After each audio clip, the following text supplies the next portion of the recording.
အားလုံးပဲမင်္ဂလာပါခင်ဗျာစာပေဘက်တွေနဲ့မှပြန်လည်ကြိုဆိုလိုက်ပါတယ်ဒီနေ့ဖတ်ပြပေးမှာကတော့ဆရာကြီးဗမော်နေအောင်ရဲ့ပြည်တော်ဓာကြီးနေတနေဆိုတဲ့ဝတ္ထုလိုလေးပဲဖြစ်ပါတယ်မှန်သစ်တာတွင်ကစိန်ပွင့်တွေကြားမှာ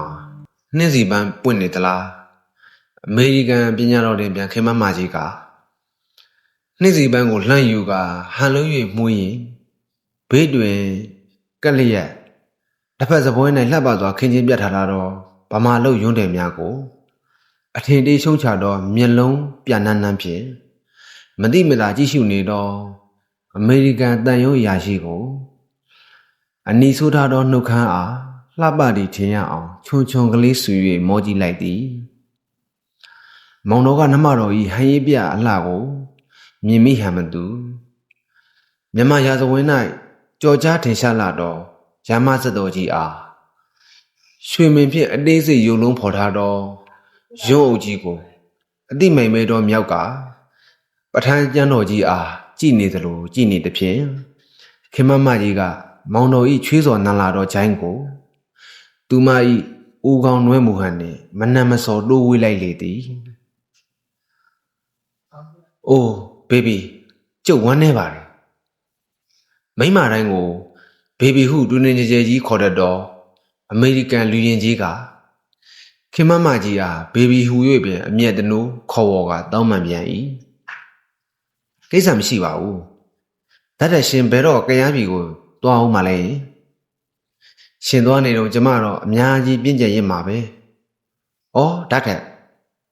ရှင်ရိုးရန်ဘက်ကဇင်းမယ်များအခုတစ်ခေါက်ရောက်ဦးမယ်ဆိုရင်ဇင်းမယ်လုံကြီးတစ်ထက်လောက်ဝယ်ခဲ့ပါလားလက်ရှိလင်ကြီးနဲ့မကွာရှင်းရမီပဲနောက်တလင်နဲ့ဗိုက်ကြီးခဲ့ရတော့အမေရိကန်ပြည်ဟောလိဝုဒ်မြို့တော်မှာကမ္ဘာကျော်ရုပ်ရှင်မင်းသမီးအင်္ဂလိပ်ပန်မင်းဤအမူအရာကိုအတူဖိုးကအလွမ်းသိရင်ခင်မကြီးကမှားပုံတော်ကိုတီးဆိုလိုက်၏ဘန်ကောက်ကကျုပ်တို့ဟိုတလောကယူလာတဲ့လုံကြီးတွေရှိသေးတယ်မဟုတ်လားဘန်ကောက်နဲ့ရန်ကုန်အကူအသန်းလုံနေတော့မောင်တော်ကမေးလေသည်ဇင်းမယ်လုံကြီးကရန်ကုန်မှာကောင်းကောင်းမရဘူးဇင်းမယ်ရောက်မယ်မရောက်ဘူးဆိုတာအခုတေချာမပြောနိုင်ဘူးကြရပြည်တွားဖို့ကတော့ကျုပ်တို့မှာအင်မတန်တာဝန်ရှိတယ်ဟိုမှာအခုရောက်ရှိနေတဲ့ကျုပ်တို့စစ်တပ်တွေကိုကြည့်ရှုစစ်ဆေးဖို့အလုပ်တွေများတယ်ဒါပေမဲ့ဟိုကပြန်ရင်ဘေဘီတွေလက်ဆောင်တစ်ခုခုယူလာမယ်ဆိုတာကတော့ဂရိပေးတယ်အိုးရှင်ဟာကျင်နာတတ်တဲ့လူတစ်ယောက်ပါပဲECA ရဲ့ဂုံကျေးဇူးတီအနန္တ၅ပါးဂုံကျေးဇူးထပ်ပင်ထူးကဲလာပါပြီဟုသတင်းစာများကရေးသားချီးကျူး၍အစိုးရကလည်းလက်ခံထားသောအတိုင်းပြည်၌ခင်မကြီးကဒီလိုပြောလိုက်ခြင်းမှာမလွန်ပါစီရက်ဘူးကိုဖွင့်၍စီကလက်တလိပ်ကိုမင်းညီရင်ခင်မကြီးရဲ့ကျင်နာတတ်သူကြီးကပြုံးလေသည်သူကခင်မကြီးရဲ့တင်ရှိကြံရင်နေတော့ကိုအလုံးထဲကိုပြင်တစ်ဆန်ဆန်စီကလက်မီခုံးဝေချမှာခမင်းမေးကြည့်လေသည်ခင်မကြီးသည်နှင်းစီပန်းကိုဟန်လုံး၍မွေးလေ၏ခရင်းညလက်သာအင်းရမှာရေတွားကူရမကောင်းဘူးလားကျင်နာတတ်သူကစေတနာရေစည်းကမ်းမျိုးမတတ်ဖိတ်ကြားလေသည်အကောင်းဆုံးစိတ်ကူးပဲရှင်ဘဲအချိန်လာခေါ်မှလဲလှရင်ကြီးကတော်လက်လာ၏9 နာရီလောက်ကားနဲ့လာခေါ်မယ်ဒါထက်မင်းတို့ဗမာပြည်ရဲ့ယာဒီဥတုတိတ်ယွန်စရာကောင်းတာပဲကျင်နာတို့ကယွန်းအုပ်ကိုမဲရွက်ကကြည့်ရင်သူ့ဘာတူလာနေတော့ဗမာပြည်ရဲ့ယာဒီဥတုကိုပင်ကျင်စဲနေလိုက်သည်ယွန်စရာကောင်းတဲ့ထဲမှာခင်မကြီးတော့မပါပါဘူးနော်အိုးမင်းတော့ချွင်းချက်ပဲဟုတ်တယ်ကျမလည်းဗမာပြည်မှာမွေးပေမဲ့ဗမာပြည်ကိုတိတ်မုန်းတာပဲရှင်မင်းတို့ဗမာပြည်မှာဘယ်ဟာတစ်ခုမှငါတော့ကြိုက်တာမရှိဘူးကျမတယောက်တော့ချွန်းချက်ပါပဲနော်စကော့ဈေးအတွင်းဗမာယွန်းနယ်နဲ့ကြောက်မြက်ရတနာများရောင်းချနေတော့ကုန်တိုက်ကြီးအတွင်းမှာတယောက်နဲ့တယောက်လင်မယားဆန်ဆန်ပူပူကကက်နဲ့ထွက်လာကြပြီးနောက်ဈေးရှိပလက်ဖောင်းတွင်ယထာတော်ကတ်တေကြီးတစည်းပေါ်သို့ရီကာမောကာနှင့် ဇုံတွဲတက်ထိုင်ကညိတ်ကနေထွက်သွားတော့ကျင်နာတို့အမေရိကန်လူရင်ကြီးနဲ့ဗမာယာဒီကိုမုန်းဒီဆိုတော့ဗမာအမျိုးသမီးတို့အားကျွန်တော်ဒီပလဖောင်းပေးမှငေးတာကြည့်ခိုင်အဖေတို့အမေတို့ဟာတော့ကပြေးလာတဲ့ဒုက္ခတွေပါသားရဲ့တပည့်စာတမှုစာကလေးများလှူနိုင်ရင်လှူပါလားကွယ်ကျွန်တော်ဒီထိတ်လန့်စွာကြည့်မိ၏အသက်အရွယ်အိုမင်းလာပြီဖြစ်သောအလွန်တရာချိနဲ့နေသည့်အဖိုးအိုအမေအိုလင်မယားနှစ်ယောက်သည်အဆုပ်ဆုပ်ပြက်ပြက်နှင့်ခွက်ကိုဆွဲ၍ကျွန်တော်ထံမှတပည့်စာတမှုစာကိုအတနာခံနေကြသည်လေးနှစ်ကြော်မြဖြစ်ပွားခဲ့သောပြည်တွင်းစစ်၏ထံကိုအလူးလဲခံနေရသောသောမာစင်ရတာများသည်သူတို့၏လုံခြုံရေးအတွက်ကြောက်အလန့်အဖြစ်ပြင်းမိပြေးရပြီးရင်အစိုးရရုံးဆိုင်ရာမြို့တော်ကြီးဖြစ်သောရန်ကုန်တို့မျက်စိလေလမ်းမကရောက်လာကြခြင်းဖြစ်တန်တူသည်တော့ကိုမသိတော့ရန်ကုန်ကသူတို့ကိုဂယုစိတ်မှာအေးအေးယူမာတဲ့လားရန်ကုန်ကနေတာပါ၏တော့မှဘာဖြစ်ဖြစ်ဘယ်သူပဲတည်တည်တော့မှလုတ်ကင်စားလို့ရလဲမဖြစ်ရွာကလည်းမီးလောင်လဲပြီးတွေကလည်းနှိမ့်ဆက်နဲ့ဘလို့မှမနေတာမသက်တာလုံးလို့ရန်ကုန်မြို့ကြီးကိုပြေးလာမိပါတယ်မောင်ရဲ့ဒီရောက်တော့လဲဘာမှလည်းလှုပ်เสียကင်เสียမရှိနေเสียထိုင်เสียကလည်းမရှိစားเสียကလည်းနှက်ထိနဲ့မို့အသက်ကလေးတစ်ချောင်းရှင်ဖို့ပါမယ်ရေးကိုလမ်းပေါ်မှာလိုက်တောင်းနေရပါကွယ်ဖះဩပရာစာရီဇက်ထက်ကြေကွဲရင်နှစ်ဖွယ်ရကောင်းတော့ဝတ္ထုကိုကျွန်တော်ဒီမချမ်းမသာကြားနေရပေသည်ဒီအခိုက်တွင်ကျောင်းနေရမည့်အရွယ်ဖြစ်သောအသက်10နှစ်အရွယ်ခန့်လူငယ်တစ်ယောက်သည်တန်မုံတစ်ခုကိုလွဲကာထီးမပါဖနှက်မပါနေဘူးကျဲတဲ့ကလမ်းလျှောက်လာရမှကျွန်တော်၏အနီးနားကဖြတ်သွားရင်အော်လန်ကြီးကိုပါဇက်တွင်တက်ခါလွတ်လပ်ရေးမြေပဲလောဟုအသက်မွေးဝမ်းကြောင်းအတွက်ရုတ်တရက်အော်တော်တစ်ဖြင့်ကျွန်တော်ဒီလန့်ဖြန့်၍တွန်းဆုတ်သွားမိ၏ကျွန်တော်ပင်မနှက်စာကိုမစားခဲ့ရသည်အရေးရဲ့အကြောင်းရဖြစ်လာခဲ့လေခြေဆောင်လက်ဆောင်အဖြစ်လိမ်ပိန်ကုတ်ကဲ့၍ထားခဲ့ရတော့အိတ်ကအတွင်းမှာမက်ဆေ့ကလေးတစ်စိအကြောင်းကိုငံ၍တွေးသောစဉ်းစားနေစဉ်ဘဝ၏လုံခြုံမှုအတွက်သောမှရန်ကုန်တို့ခုံဝင်ပြေးလွှားလာကြရင်အသက်ကလေးတစ်ချောင်းရှင်သန်နိုင်ရေးအတွက်နေဘူးချစ်ချစ်ထဲ၌လိုက်လံတောင်းနေရသောအဖေနှင့်အမေတို့သည်ဆလီစရာ၏အလိုအားဖြင့်စံဖြူဖြူတစ်ခွက်ပင်မဟုတ်သေးပဲစံတစည်းမြပင်ထွက်နိုင်ပုံမပေါ်တော့ကျွန်တော်ထံပါမှာထွက်ခွာတွားရှာကြလေပြီစကောစည်းရှိမှာကျွန်တော်ဒီလေးကန်ထိုင်းမိုင်းစွာထွက်လာတော့အခါ၌နိုင်ပြန်နှစ်ချက်ပင်တီးနေပြီကျွန်တော်ဒီအလွန်တရာထမင်းစာလောင်လျက်ရှိပါ၏တို့ရတွင်လွန်ခဲ့သော10မိနစ်ခန့်အတွင်းကရန်ကုန်၏အလှပများစိန်ပစ္စည်းများရောင်းချရာစကောဈေးကြီးရှိတွင်တွေ့မြင်ခဲ့ရသောအဖြစ်ပြအကြောင်းအရာများသည်ထမင်းစာလောင်ခြင်းကိုမေးလျော့စေပါ၏ဗမာပြည်၏ယာဒီဥတုကိုမုန်းနေုံမျှနဲ့မကသေးဗမာပြည်တို့လာရောက်နေထိုင်ကဗမာပြည်မှဘာတစ်ခုမှလည်းမကြိုက်ဘူးလို့ပြောနိုင်ဆိုနိုင်လိုက်တော့ခင်မမကြီးရဲ့ကျင်နာတတ်သူကြီးဗမာရဲ့တမီးစင်ဆက်ကဗမာယာဒီဥတုကိုတိတ်မုန်းတာပဲရှင်ဆိုတော့ဘေဘီတို့၏အကြောင်းအရာများနဲ့ကြောင်းမနေရပဲဈေးအောင်ရ၍အသက်မွေးဝမ်းကြောင်းပြုနေရတော့ကလေးသောမှပြေးလာတော့ဒုက္ခိတအမေနှင့်အဖေတို့၏အကြောင်းဆက်ဆက်၍စဉ်းစားကြည့်နေမိသည်ဤတခန်းရဲ့စကော့ဈေးရှိပြက်ဆက်သူကလေးအတွင်း၌ပွဲကြီးပြိတဲ့အလိုဖြစ်နေတော့အလုံးလက်မှတ်ဖြစ်သူကျွန်တော်၏အကြောင်းကိုကကျွန်တော်ဒီစဉ်းစားမိရန်မေ့သွား၏ထမင်းစားခြင်းကိုပင်သတိမရမိတော့တဏ္ဍတော်ထမင်းကိုအဘယ်မှာလိုက်လံရှာဖွေရမည်ဆိုတော့အတန်သည်ပျောက်ကွယ်နေ၏ဘေဘီ၏ကျင်နာတဲ့လူကြီးကိုကျွန်တော်မသိဟောလမကြီး၏တချို့ဖြစ်ကောင်းဖြစ်နေလိမ့်မည်အမေရိကန်သမ္မတထရူမင်း၏ MSA ရန်ပုံငွေဒေါ်လာတန်း100ထဲမှလက်ခါကောင်းကောင်းထုတ်ချင်လဲထုတ်နေရမည်အမှန်ကိုတော့မသိတို့တော့ဖြစ်နိုင်၏ ဖြစ်နိုင်သောအချက်မှာသူအင်မတန်မုန်း၍မကြိုက်သောဒေတာမှာသူကဘာကြောင့်လာနေရပါသလဲကျွန်တော်ဒီခင်မမကြီးအကြောင်းကိုစဉ်းစားကြည့်သည်ခင်မမကြီးကိုကျွန်တော်ကသိပေသည်အလက်တန်းစားအစိုးရအရာရှိတယောက်၏ဇနီးဖြစ်၍ကိုဖေးเจ้าမှတက္ကသိုလ်ကိုရောက်လာသူဖြစ်၏တက္ကသိုလ်တွင်လူမကိုကုန်ပစ္စည်းအဖြစ်ကြော်ညာသည်ကိုကျွန်တော်ကမမေ့ပါပွဲတိုင်းလမ်းတိုင်းတွင်ကြော်နေတော့ခင်မကြီးကိုခက်ပျော်ပျော်နဲ့ပေါ့ပေါ့နေတဲ့တော့ကျောင်းသားတိုင်းတိကြ၏ကျွန်တော်ကဒါမိဘဆင်းရဲ၍ကျောင်းတွင်ကုတ်ကုတ်ကကနဲ့စာကြိုးစားနေရတော့ကြောင့်လူချင်းမတိခဲ့ရခြင်းသာဖြစ်ပေသည်အမှန်တော့မိန်းကလေးတယောက်လူဦးတယောက်၏အသက်မွေးဝမ်းကြောင်းအလုံးမှာလင်ကောင်းတယောက်ကိုမရအရာဖမ်း၍ပညာတတ်တယောက်၏အသက်မွေးဝမ်းကြောင်းမှာအစိုးရလက်ကစားဖြစ်စေတပားတူ၏လက်ကစားဖြစ်စေဝင်ရောက်လောက်ကင်နိုင်ရန်ကြိုးစားရသောခေတ်ကာလအတွင်း၌ကျွန်တော်၏ကြိုးစားနေရခြင်းနှင့်ခင်မကြီးကြော်ညာတို့မှာအပြစ်တင်စရာတော့မဟုတ်ဘူးထင်မိ၏ထို့ကြောင့်ကျွန်တော်ဒီခင်မကြီးကိုထို့ထက်ပို၍တော့မတီးခဲ့ပေကျွန်တော်เจ้าမှတပိုင်းတလန်းနဲ့ထွက်ခဲ့ရပြီးနောက်ကျွန်တော်ဒီအကြောင်းကိုဘာမှမတီးခဲ့တော့အမိမုံဆိုးမကြီးနဲ့လူလမ်းမမြောက်သေးတော့ညီငယ်နှမငယ်များအားကျိုးမွေးဖို့ရန်အလှုပ်ရှားခဲ့ရပေသည်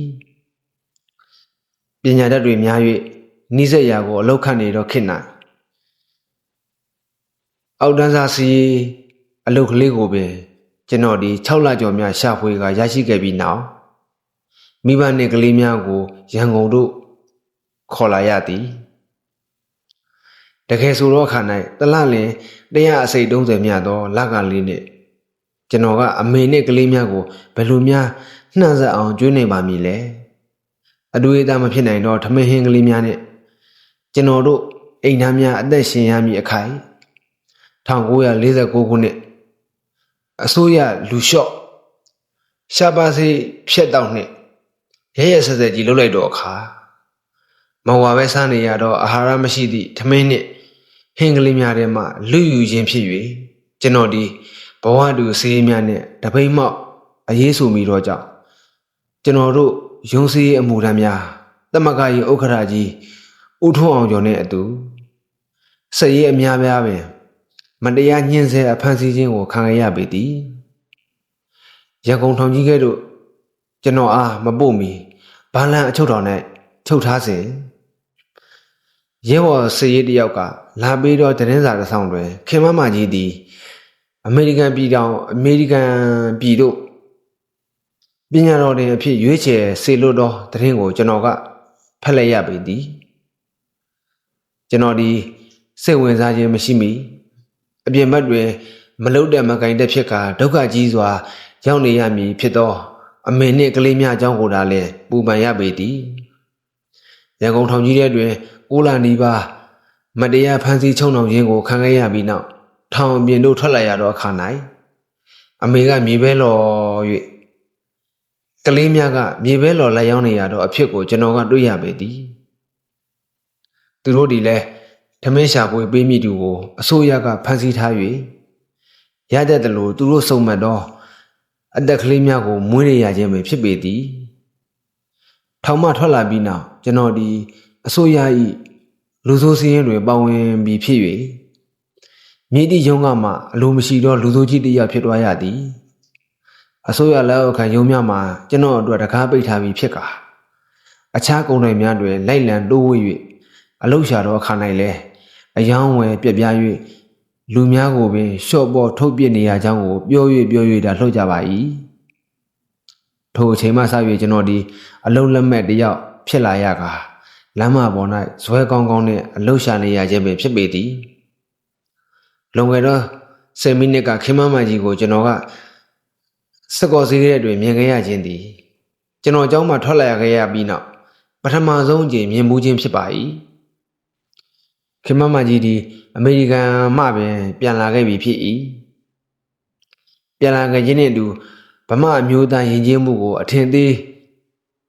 အမေရိကန်ယဉ်ကျေးမှုကိုလည်းယူဆောင်လာခဲ့ဟန်တူပေသည် ကြံနေတော့ကြောင်းမနေပြပဲလွတ်လည်ရေးမြေပဲလော်ရောင်းရသည့်ကလေးနှင့်အဖေတို့အမေတို့မှာရန်ကုန်မြို့၏လမ်းမပေါ်၌နေ့စဉ်နှင့်အမျှတွေ့ရသောအကြောင်းအရာများဖြစ်ရင်၏ကျွန်တော်ဒီနက်နက်နဲနဲစဉ်းစားစရာမရှိတော့ပေနိုင်ငံတော်၌တရောင်းစားမရှိရဟုတမနာကြီးကပင်မကမိုးပေါ်ကတရားမင်းကပင်ဆင်း၍အမိန့်ထုတ်ပြန်တရောင်းစားဖြစ်လာရတော့အကြောင်းရင်းခံပရိသေတဲ့အမြေပိုင်ရှင်စီးပွားရေးစနစ်ကိုမဖြတ်မတိန်နိုင်၍ပြည်သူပိုင်လယ်မြေစနစ်ကိုမပြုတ်လုံနိုင်မချင်းတရောင်းစားပြဿနာကရှိနေမိတာဖြစ်ပေသည်ကလေးတငယ်များအားအဖေတို့ပင်ပညာမတင်မနေရဥပဒေထုတ်ကလေးများ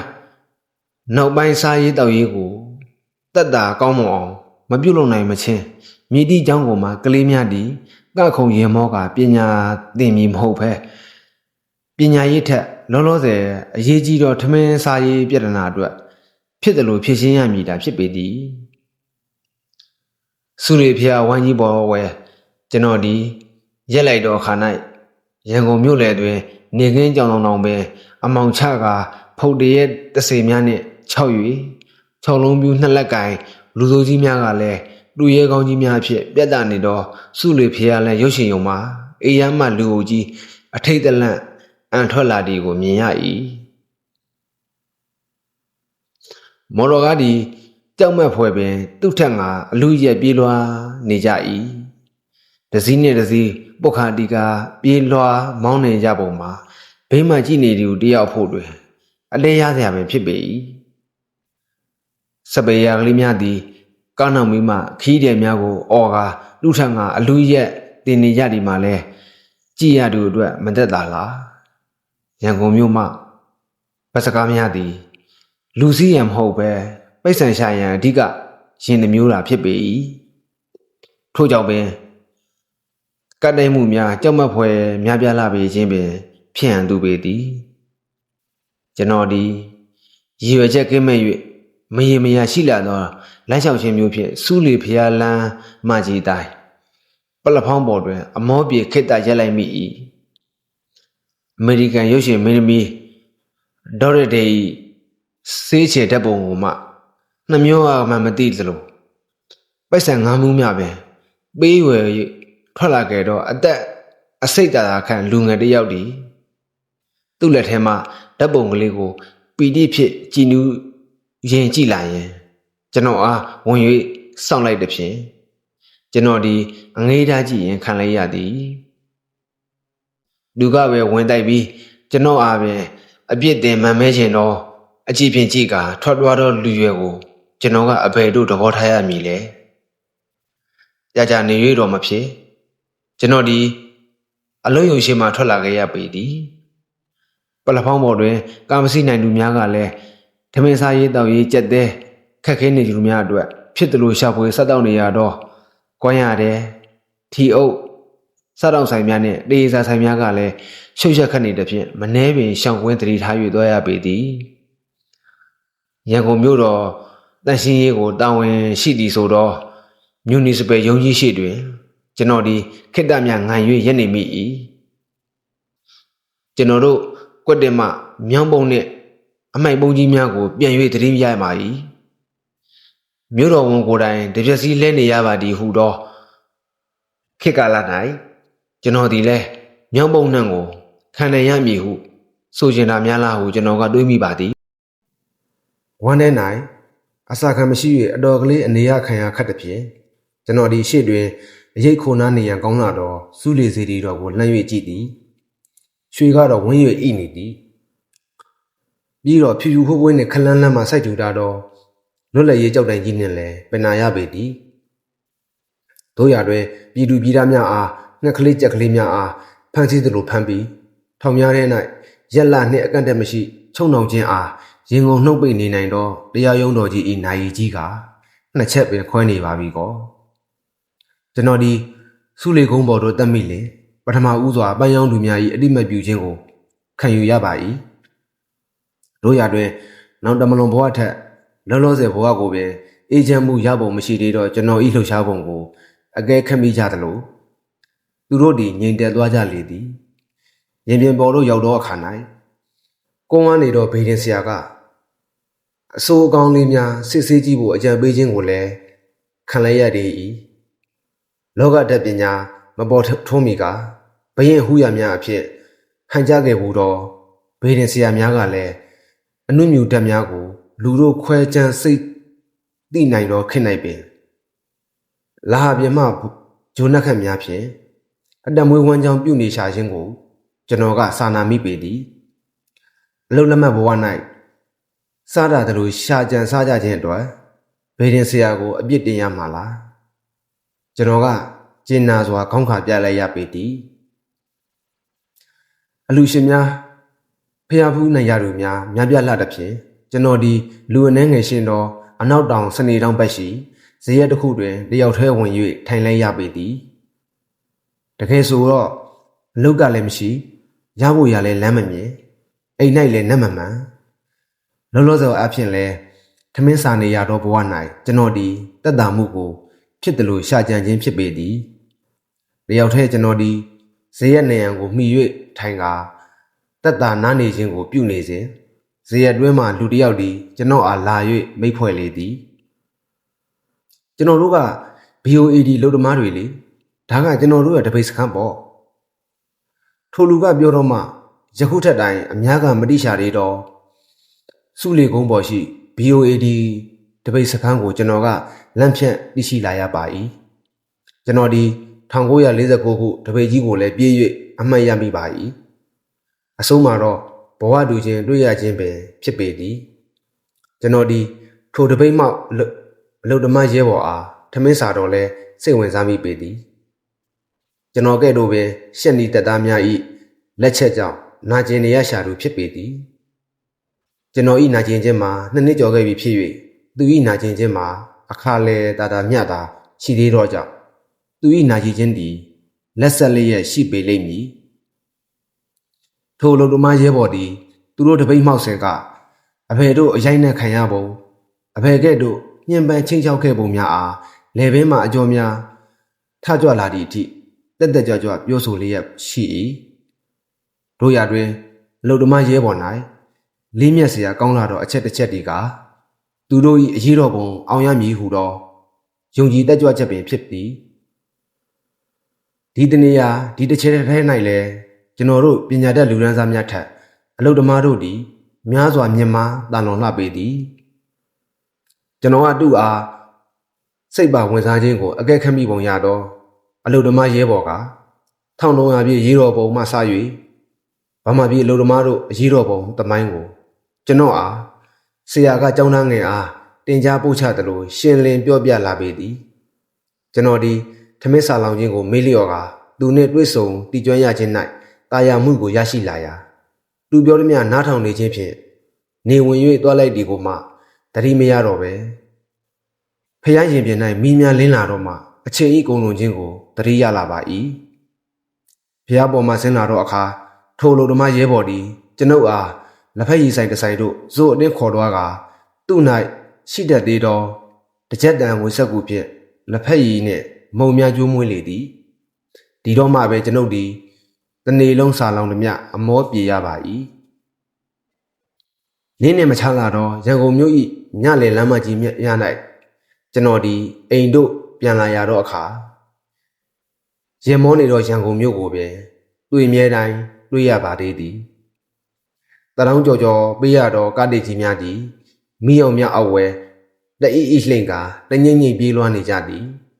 ကားထဲမှာရေဒီယိုကလည်းဘေးမတမ်းပဲအေဂျင့်တော်မျက်နှာတီတို့လှေကလေးကိုလှုပ်ပေးနေ၏ဘယ်လောက်များတာယာချမ်းမြေ့ကြပါသလဲစုလီဖျားလန်းကုန်တိုင်ကြီးများကလည်းမှန်တက်တာအတွင်းမှအလှကုန်များကိုမီးမောင်းကြီးများထိုး၍ခင်းကျင်းပြထနေပါသည်စားရမယ်တောက်ရမယ်များအားလှောင်ပြောင်နေသည်နှင့်ဘယ်လောက်တူလိုက်ပါသလဲကျွန်တော်ဒီအလံပြဖျားလန်းအတိုင်းတဖြည်းဖြည်းလျှောက်လာစေမော်တော်ကားအစ်စ်များလှောင်ထားတော့တိုက်ကြီးတိုက်ကိုသတိပြုမိသည်ထိုတိုက်နှင့်မျက်စောင်းတို့ခလန်းလန်းတွင်တကြိမ်တော့ကာလကမြန်မာပြည်ဘရင်ခန့်သည်တန်အမတ်အနှဲငယ်ဖြင့်ပြောင်းရွှေ့နေထိုင်သောအေးရမတိုက်ကြီးဖြစ်လေသည်ကျွန်တော်ဒီ စေယုံကြီးအနီးမှာ꿰၍အမေနှင့်ကလေးများရှိရာဖဆပလရက်ွက်အတစ်တို့ဆက်လက်လျှောက်လာရပါသည်ဖင်မလဲတာခေါင်းမဝင်တာတော့တင်းငုတ်ရှိတို့ရောက်တော့အခါကျွန်တော်ဒီပင်မန်းလာစွာညအချိန်၌ပင်ထင်းခွင်းနေတော့အမေကိုငေးသားကြည့်နေမိသည်ကလေးများကတော့မရှိကြပဲလော်ရောင်သူကရောင်မုတ်ပထုတ်ရောင်သူကရောင်နဲ့လမ်းအကြိုကြားများ၌ရှိနေကြပေလိမ့်မည်အမေကျွန်တော်ကအမေကိုမြင်ရခြင်း၌မသက်သာ၍ခေါ်လိုက်မိသည်ဘာတော့တာဟောမင်းကပြန်ရောက်ပလားအလုပ်ကလေးပါလေရောဟမ်းမဲ့ပုံပေါ်ရလားကွယ်အမေကနဖူးမှာပင်မလိုက်၍ယူစည်းကြနေတော့ချွေးများကိုတုပ်ရင်ကျွန်တော်အားမကြည့်ပဲမေးလေသည်အမေထင်းခွဲတာကလည်းညကြီးအချိန်မတော်ဗျာတော်တော်ကြာချောချက်ထိနေပါမယ်အမေရဲ့အမေကိုမဖြေပဲကျွန်တော်ဤပူပန်ခြင်းကိုသာပြန်ပြောပြမိ၏အမေကလည်းအလုပ်တွေမဟုတ်သေးမှန်းသိ၍မနဲ့မြေပဲလော်ရအောင်အခုကလေးကလှုပ်ထမ်းမပေါ့ကွယ်မင်းကထမင်းစားမလားရေချိုးပြီးမှစားမလားလိုက်တင်စွာပြန်၍ပြောရင်ကျွန်တော်အားမေးရှာလေသည်ကျွန်တော်စားခဲ့ပြီမေးတကယ်ချင်းတယောက်ကကြွေးလိုက်လို့အမေနဲ့ကလေးများရှာဖွေထားတော့ထမင်းကိုမြူ၍မကြနိုင်တော့ကျွန်တော်ကမနေ့ညကလိုပဲလိန်ပြောလိုက်မိတယ်ဒီခိုက်မှာပဲကျွန်တော်နှမကြီးတန်းခင်ကပဲလော်များရောင်းရွေးကုန်တစ်ဖြင့်အာရဝန္တာနဲ့အပြေးလွှတ်ရောက်လာတစ်ဖြင့်ဟဲ့တန်းခင်ညီကိုထမင်းစားခဲ့ပြီတဲ့အေးဒါပေမဲ့ညီကိုရေချိုးဖို့စင်ချေးတုံးစပြာနဲ့ရေလဲတို့မျက်နှာတုပ်ပေါ်အားတို့ယူပေးလိုက်ပါဦးလားကွယ်အမေကတန်းခင်အားခရီးရောက်မဆိုင်ခိုင်းလိုက်လေသည်ကျွန်တော်ဒီရေပုံပိုင်း၌တယောက်တည်းရေချိုးနေရစဉ်တောင်တွေးမြောက်တွေးနဲ့နေကဲကဇင်ခံပစ္စည်းများနဲ့အလှကုန်များစုပုံရောင်းချခါစကော်ဈေးတွင်းမှာကြည့်ရှုခဲ့ရတော့တခန်းရဲ့ပြက်ဆက်ကလေးထဲမှာမင်းတို့ဗမာပြည်မှာဘယ်ဟာတစ်ခုမှငါတော့မကြိတ်ပါဘူးဟုဆိုခဲ့တော့ကျင်နာတဲ့လူကြီးနဲ့